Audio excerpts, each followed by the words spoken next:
బాధ అసలు వేరే ఆడు మనిషికి దేవుడు ఇవ్వకూడదు. నన్ను నా బిడ్డల్ని మానసికమైన వేదనకు గురి చేస్తున్నాడు.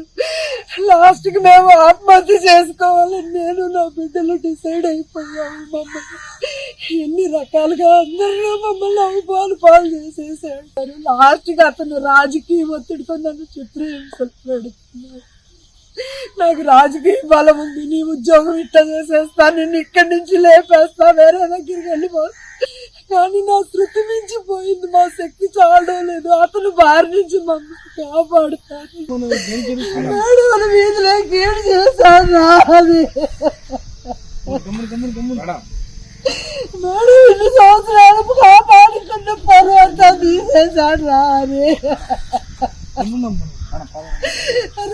ఇంకా బతకడం వేస్ట్ నా బిడ్డ. చేజర్ల మండలం ఆదురుపల్లి అటవీ శాఖ చెక్పోస్టు సిబ్బందిపై అధికార పార్టీకి చెందిన 3 వ్యక్తులు దౌర్జన్యం చేశారు. తనపై 3 వ్యక్తులు దాడి చేశారని Adurupalli beat officer, Adurupalli checkpost incharge Rajeshwari పేర్కొన్నారు. 1.5 సంవత్సరం నుండి చేజర్ల మండలం నాగుల వెల్లటూరుకు చెందిన పులివర్తి వెంకటేశ్వర్లు అనే వ్యక్తి ఫోన్ చేసి తనను వేధిస్తున్నాడని చెప్పారు. ఆయన బారి నుంచి తనను కాపాడాలని విజ్ఞప్తి చేశారు. తనపై దాడి జరుగుతున్న సమయంలో అడ్డు వచ్చిన తన కుమారుడిని కూడా కొట్టారని పేర్కొన్నారు. తాను వెంకటేశ్వర్లు చెప్పిన మాట వినడం లేదని, అధికారులకు తనపై అవమానకరంగా కంప్లైంట్ ఇచ్చారని తెలిపారు. ఎప్పుడు బ్లాక్ మెయిల్ చేస్తుంటారని చెప్పారు. తనపై అధికారులకు లేనిపోనివి చెప్పడమే కాకుండా తన తోటి సిబ్బందిని కూడా ఇబ్బంది పెడుతున్నారని చెప్పారు. ఆయన ఫోన్ నెంబర్ను బ్లాక్ లో పెట్టినా కొత్త నెంబర్తో చేస్తూ వేధిస్తున్నాడని తెలిపారు. ఆయన చెప్పినట్లు వినకపోతే పరువు తీస్తానని, మానసిక వేదనకు గురిచేస్తున్నాడని చెప్పారు. ఈ విషయాన్ని పై అధికారులకు కూడా తెలిపానన్నారు. తనను, తన బిడ్డలను మానసిక వేదనకు గురి చేస్తున్నాడని తెలిపారు. ఈ విషయాన్ని తన డిపార్ట్మెంట్ ఉన్నతాధికారులకు తెలియజేశానని,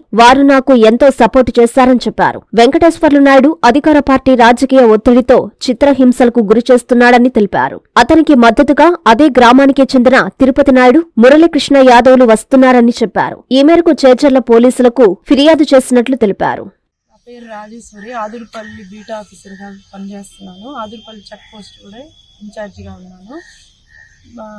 రాత్రి 12 గంటల సమయంలో Kaveti Harikrishna protection watcher, Adurupalli CH Srinivasulu forest beat officer Ammavaripalem వాళ్ళు నైట్ విధులు నిర్వహిస్తుండగా వేలూరు తిరుపతి నాయుడు, పులివర్తి వెంకటేశ్వర్లు, ఉల్లిపాయల మురళీకృష్ణ వచ్చి మీ మేడం ఏది అని ప్రొటెక్షన్ వాచర్ అనగా, మేడం నైట్ మగవాళ్ళు ఉంటారు, మేడం మార్నింగ్ వస్తుంది అని చెప్పి మేడంని పిలవండి అంటే, మేడం లోపల ఉంది, మీరు లోపలికి వెళ్ళకూడదు అని చెప్పి కావేటి హరికృష్ణ అడ్డుకొనగా కావేటి హరికృష్ణని కొట్టారంట. ఈ లోపల మా ఫారెస్ట్ బీట్ ఆఫీసర్ నైట్ డ్యూటీలో ఉన్న అతను వచ్చి అడ్డుకొని వాళ్ళని తరివేయడం జరిగింది.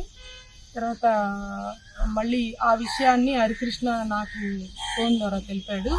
వెంటనే నేను 6 గంటల సమయంలో నేను విధులు నిర్వహిస్తూ ఉండగా మళ్ళీ అదే వ్యక్తులు 3, వేలూరు పులివర్తి వెంకటేశ్వర నాయుడు, వేలూరు తిరుపతి నాయుడు, ఉల్లిపాయల మురళీకృష్ణ మళ్ళీ కారులో చెక్ పోస్ట్ దగ్గరకు వచ్చి నన్ను కొట్టడం జరిగింది. ఈ లోపల మా బాబు, నా కొడుకు వచ్చి అడ్డుకొనగా బాబుని కూడా కొట్టి కారులో వెళ్ళిపోయారు.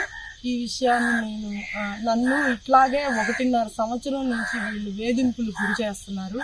నేను వాళ్ళు చెప్పిన మాట వినడం లేదని చెప్పేసి నా పై అధికారులకి నా మీద ఘోరంగా, అంటే చాలా అవమానకరమైనటువంటి నా మీద కంప్లైంట్ ఇస్తూ ఉంటాడు.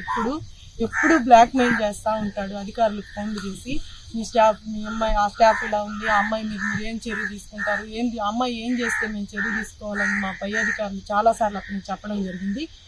అలాగే కాకుండా నన్ను కాకుండా నా చుట్టూ ఉండే స్టాఫ్ని, నా కింద పనిచేసే వాళ్ళని, నా పై అధికారులని, నా ఇళ్ళ దగ్గర వాళ్ళని, ఎవరిని రాత్రి మొదలు ఫోన్లు చేసి అందరి నెంబర్లు తీసుకొని చిత్రహింసలు చేస్తూ ఉంటాడు. ఆ నెంబర్లు కానీ బ్లాక్ పడితే కొత్త నెంబర్ల నుంచి తీసుకునేసి చిత్రహింసలు, అదేమంటే నువ్వు నాకు బాకీ ఉన్నావని చెప్పి అందరికీ ప్రచారం చేస్తాడు. మేము అతను చెప్పినట్టుగా వినకపోతే నీ పరువు తీస్తాను, నేను చెప్పింది నువ్వు వినాలి అని చెప్పేసి పులివర్తి వెంకటేశ్వర్లు నన్ను మానసికంగా చిత్రహింసలకు గురి చేస్తున్నాడు 1.5 సంవత్సరం నుంచి. ఈ విషయాన్ని నేను పై అధికారులకు కూడా చెప్పుకోనున్నాను.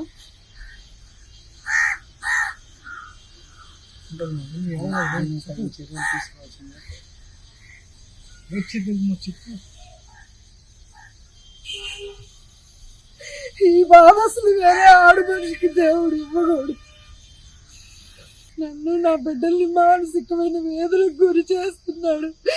లాస్ట్కి మేము ఆత్మహత్య చేసుకోవాలని నేను నా బిడ్డలు డిసైడ్ అయిపోయాము. మమ్మల్ని ఎన్ని రకాలుగా అందరిలో మమ్మల్ని అవిపాలు పాలు చేసేసాడు.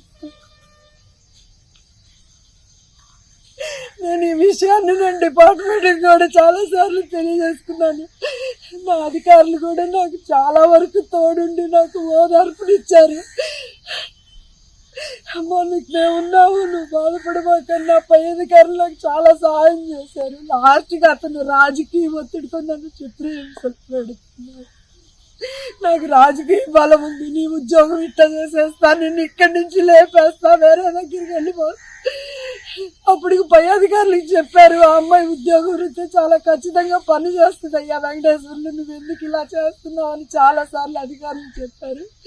కానీ నా శృతి మించిపోయింది, మా శక్తి చాలలేదు. అతను బారి నుంచి మమ్మల్ని కాపాడుతాను. అతనికి సపోర్ట్ తిరుపతి నాయుడు, ఈ మురళీకర్ ఇద్దరు అండ చూసుకొని అతను ఈ విధంగా నేను ఈ విషయాన్ని ఈరోజు ఉదయం వెళ్ళి నేను పోలీస్ స్టేషన్లో కంప్లైంట్ ఇచ్చి ఎస్ఐ గారిని కలిసి మాట్లాడి రావడం జరిగింది. వీధిలోకి ఏడు చేశాను రాది మేడం, ఇన్ని సంవత్సరాలకు కాపాడుకున్న పర్వంతా తీసేశాడు రాది.